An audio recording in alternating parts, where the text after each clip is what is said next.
عزيز الله الله الله الله الله الله الله كريم الله الله الله الله الله الله الله سبحان الله الله الله الله الله الله الله سلطان الله. يا ربي أنت السلطان نحن عبيد. أعوذ بالله من الشيطان الرجيم. بسم الله الرحمن الرحيم. دستور مدد يا سيدي مدد يا رجال ولا تولى الرسول والأولي الأمر منكم. Louange au Seigneur des mondes qui nous a honorés d'une telle assemblée et qui nous a accordé des faveurs de partager ce moment.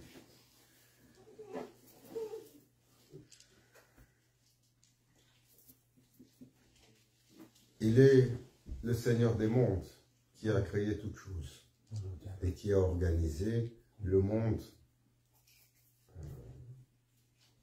dans un scénario et qui, dans sa volonté, a établi une prédestination.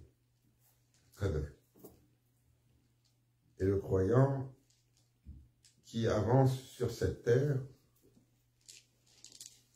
ne doit jamais oublier dans son regard qu'il y a un scénario supérieur à lui. Parce que nous sommes très souvent pris dans les lois de la causalité. Quand tu fais une chose, il y a une conséquence. Quand tu mets une action, il y a une réaction. Et notre compréhension de la science, notre maîtrise de la science, va finir par nous donner des ornières. Toute l'humanité, nous pensons que ça fonctionne comme ça. Et Allah Azza wa Jal est maître dans l'art de conforter les gens dans leur illusion. Ô combien de fois, pour combien de nations, pour combien de peuples, il les a confortés dans leurs erreurs parce qu'ils étaient déterminés à avancer en cela. Et dans ce scénario, aujourd'hui, l'humanité se trouve confrontée à tellement de courants, tellement d'idées. On entend toutes sortes de choses, une chose et son contraire. On a toutes sortes d'idéologies et de courants de pensée. Et pourtant, ce sont tous les mêmes humains. Ces mêmes humains, créés par le Seigneur des mondes, et manifestés sous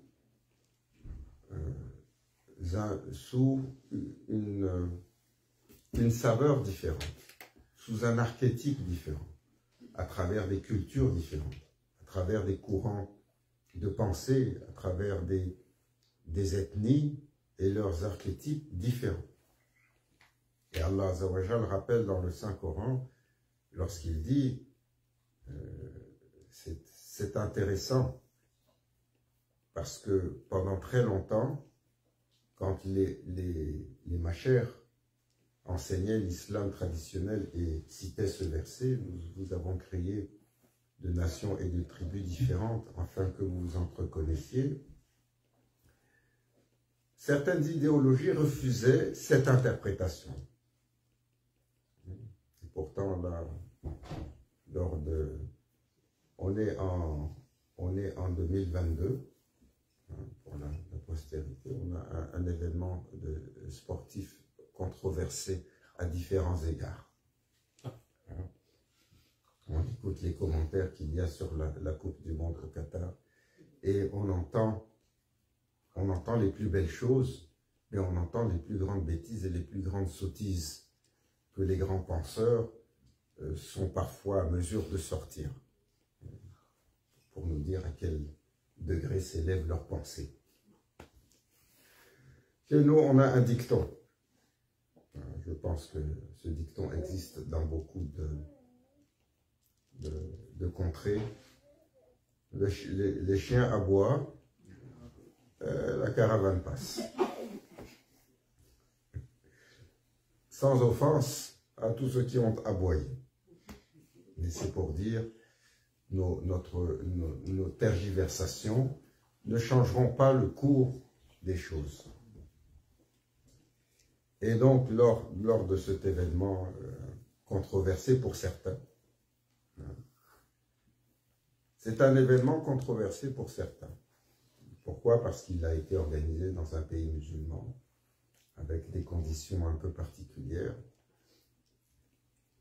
Et ce qui est connu pour être un événement mondial, de renommée mondiale, avec tout le respect qu'on a pour ceux qui aiment le sport ou le football, ou qui sont... C'est une chose épouvantable. Nommez-le de toutes les façons que vous voulez. Dépenser 200 milliards de dollars pour un événement sportif pour faire plaisir aux gens, alors que tous les jours meurent des enfants qui n'ont pas à boire, qui n'ont pas à manger. Sur cette terre, tous les jours, vivent sur des tas d'immondices des millions de gens. Tous les jours, se noient dans la mer des gens dans le désespoir d'aller chercher une vie meilleure. Tous les jours, la maladie frappe tellement de gens, des maladies simples. Ils n'ont même pas le moyen de s'acheter un comprimé d'antiseptique. C'est comment on va justifier ça chez Allah? Et que ce soit des musulmans qui les fait,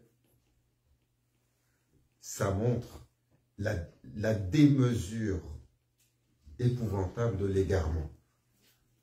Et qu'aucune personne sur l'ensemble du monde musulman ne s'arrête et dise, mais il y a là-dedans quelque chose qui frise la folie.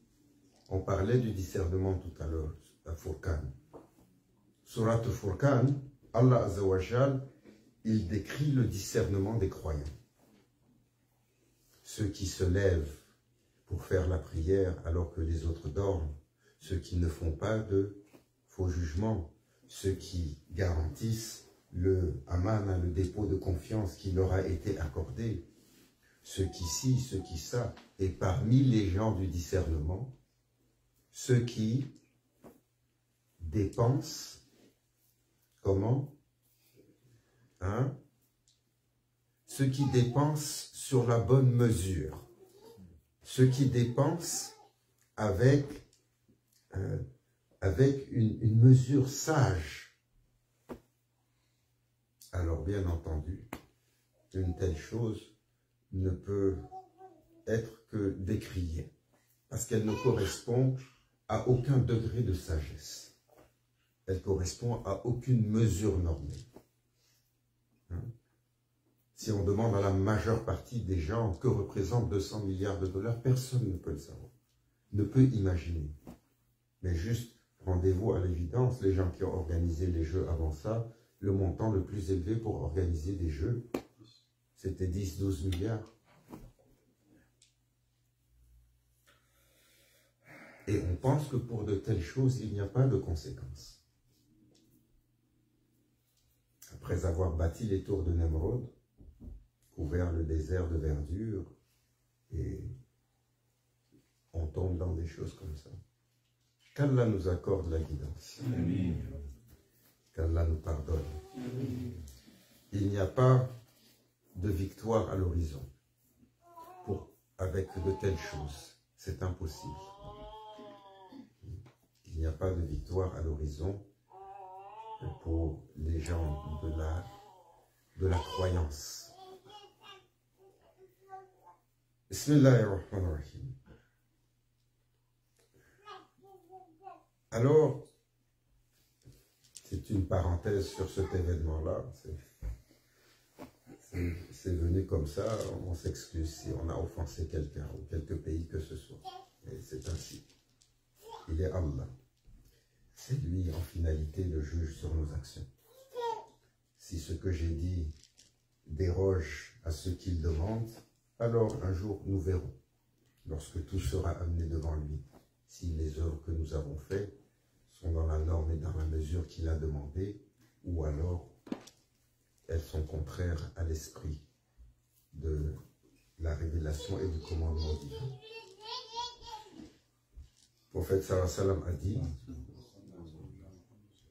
il n'est pas l'un d'entre nous celui qui mange à satiété et son voisin meurt de faim. Ça, c'est pas manger à satiété. Ça, c'est au-delà de la crise de foi.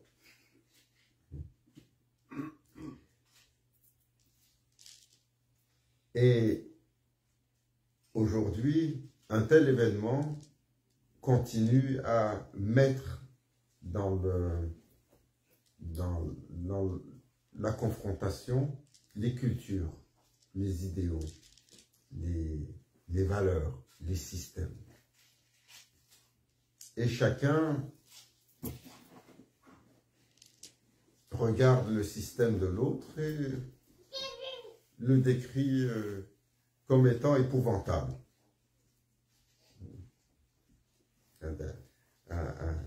Un bien-pensant disait, quand on lui a posé la question « Comment te sens-tu dans cet endroit du monde ?» Il a dit « Il y a beaucoup de mosquées. » Il y a beaucoup de mosquées. On est dans un pays musulman, qu'est-ce que vous voulez qu'il y ait? Hein? Les cinémas? Alhamdoulilah qu'il y a beaucoup de mosquées. Hein, quand on est à Montréal, on ne va pas se plaindre d'avoir une église à chaque coin de rue, ça fait partie du patrimoine. Mais le respect est important. Vous savez, la chose la plus... Allah Azza wa Jal dit dans le Saint-Coran, nous avons créé de nations et de peuples afin que vous vous entreconnaissiez. Allah aurait pu créer l'humain d'un seul type, sans aucune différence, et faire de nous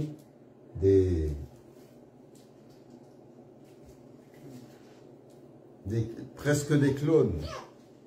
Mais la différence est une richesse. La différence est une ouverture d'esprit. La différence est un instrument de travail.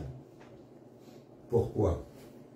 Parce que lorsque dans la différence, tu vois un mieux que ce que tu fais, ou tu vois une alternative à ce que tu fais, alors tu vas t'enrichir de cette expérience, de ce mieux, de cette alternative, pour en faire tien et pour améliorer ce que tu fais. Et pendant des siècles, depuis que nous avons des témoignages historiques, l'humain refuse de donner le respect à celui qui fait bien. Si ça ne procède pas de lui, de son clan, de sa civilisation, combien d'exemples comme cela on a vu à travers le monde. Hein, quand est arrivé les chiffres, par exemple. Hein, les chiffres. Aujourd'hui, quels chiffres on utilise? On les appelle les chiffres arabes. Pourquoi? Parce que c'est la civilisation arabo-musulmane qui a élaboré ces chiffres, qui a fait de la base fondamentale, la base décimale, qui a mis le concept du zéro, qu'on incrémente. Hein, le zéro, c'est le mot chiffre en arabe. Et qui par la suite a organisé les chiffres sur cette base qu'il est très simple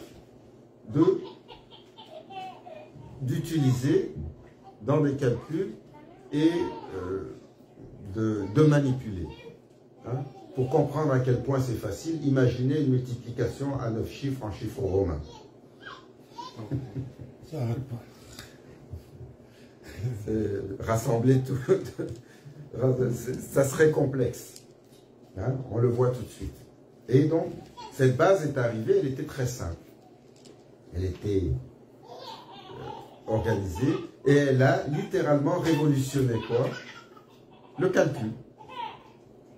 Mais, parce que ça venait d'ailleurs, il y a une partie du monde qui a dit non.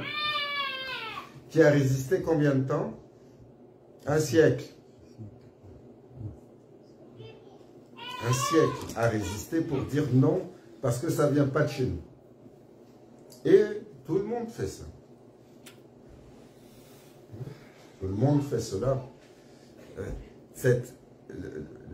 La différence est importante, parce qu'elle nous enseigne. Elle nous enseigne ce qui est mieux et ce qui ne l'est pas.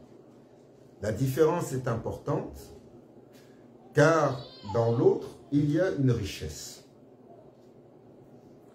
Mais la richesse de l'autre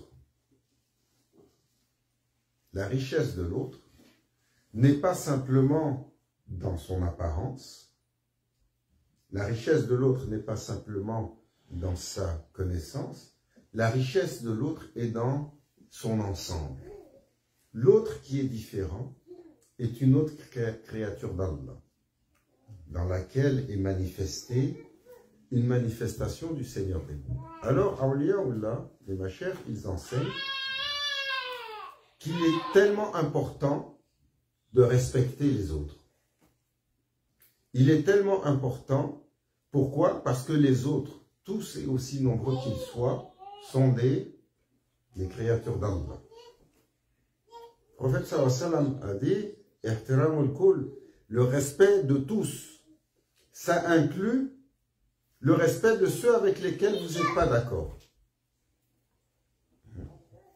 Donc, lorsque vous n'êtes pas d'accord, votre argumentation doit suivre un protocole respectueux.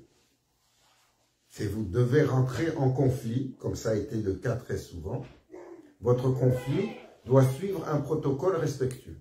Il disait, même lorsque vous rentrez en guerre, regardez, le prophète Mohammed, que la paix soit sur lui, celui qu'on décrit comme, avec tous les noms aujourd'hui, de certaines personnes malveillantes.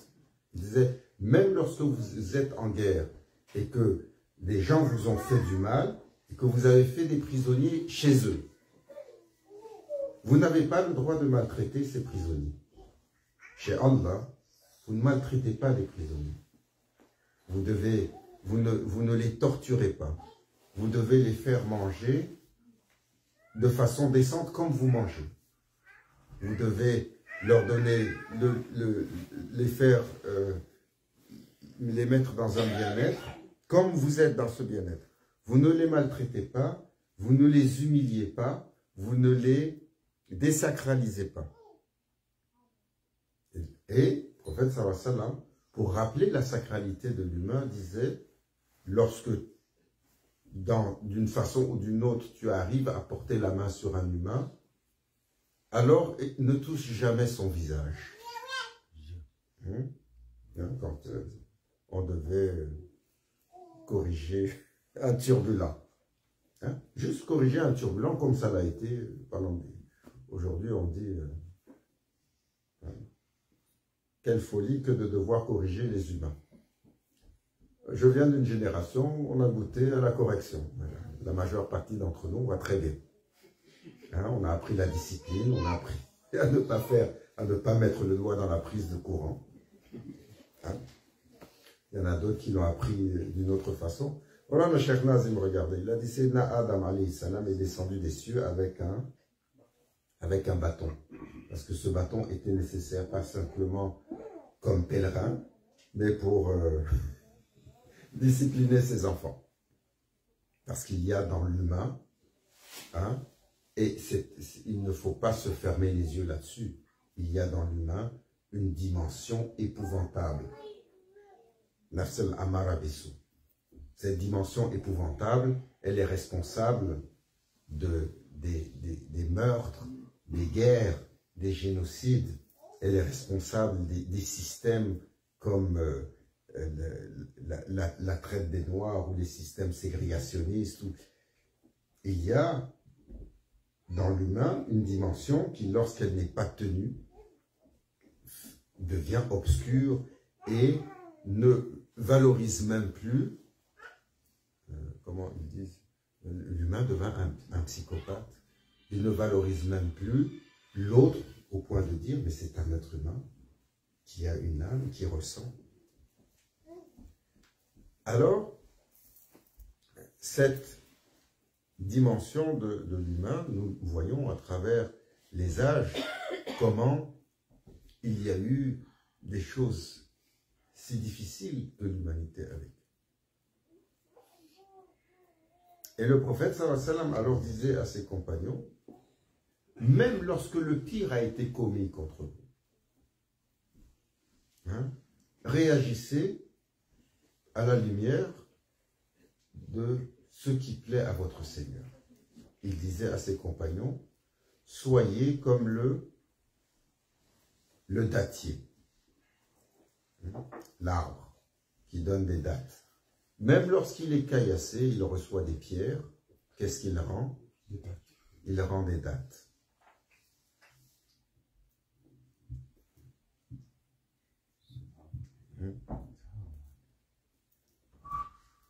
Un jour, on va parler de musique classique. Je m'excuse, ce sont mes répertoires. J'ai raconté l'histoire une fois. Mais il y a un virtuose de la musique classique, l'un des plus respectés en Occident. Comment il s'appelle? Mozart. Hein? Mozart, on l'aime, on l'aime pas. Il a fait quelque chose, il a une œuvre qui est remarquable et respectée. Et il a écrit, entre autres, des opéras. Et j'ai regardé... j'ai écouté certains de ces opéras. Ne me dites pas pourquoi. Je vous expliquerai tout simplement. J'étais jeune étudiant, arrivé dans la ville de Québec, pendant la période des fêtes à Noël. C'était le 300e anniversaire de Mozart. Et ce que je ne savais pas, c'est que Québec, une ville traditionnelle, à la période de Noël, se vide intégralement. Il n'y a plus personne. Il n'y a plus personne. Sur le campus, c'était désert et vide. Alors me voilà dans cette période des fêtes, premier hiver dans un pays étranger. Il n'y a plus personne autour de moi, je suis tout seul.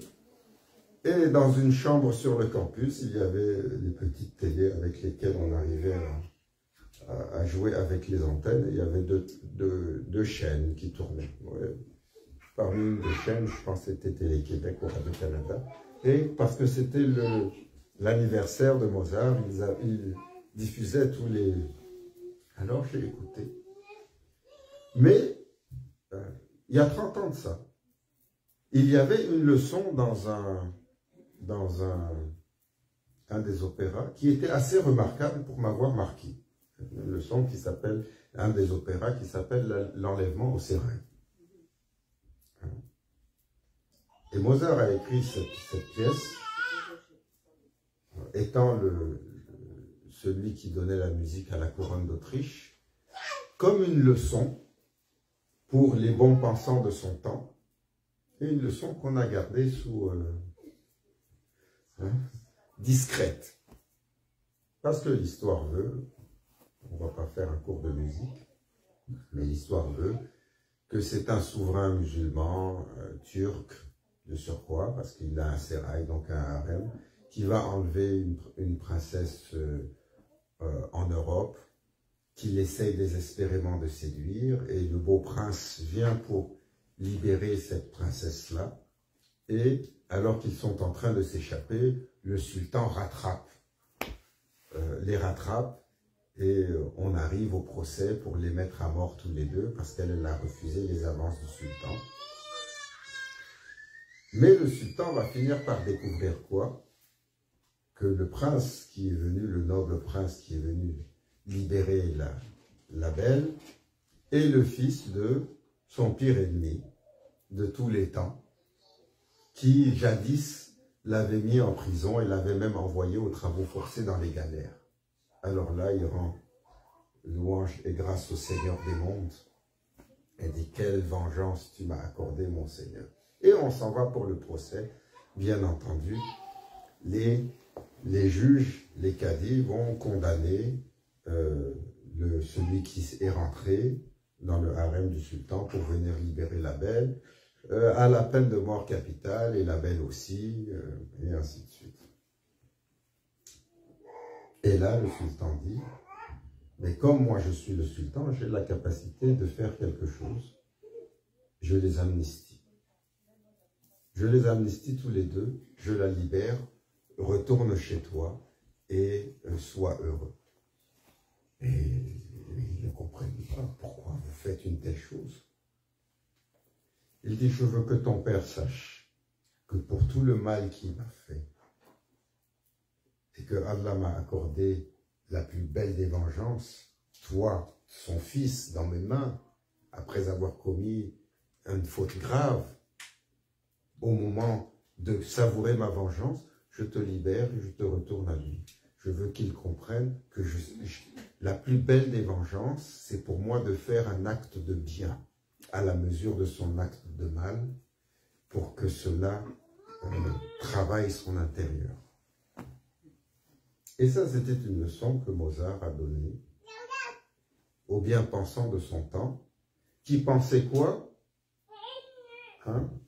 Que les Sarrasins, les Maures et les Turcs, c'était des barbares sanguinaires, comme on les a toujours décrits. Alhamdoulilah, n'eût été les musulmans, je le rappelle souvent aux gens avec qui on a des échanges ici à la mosquée, les différentes classes qui viennent, n'eût été les musulmans, le monde n'aurait pas été comme il est aujourd'hui. L'islam a révolutionné la connaissance, le savoir, les systèmes.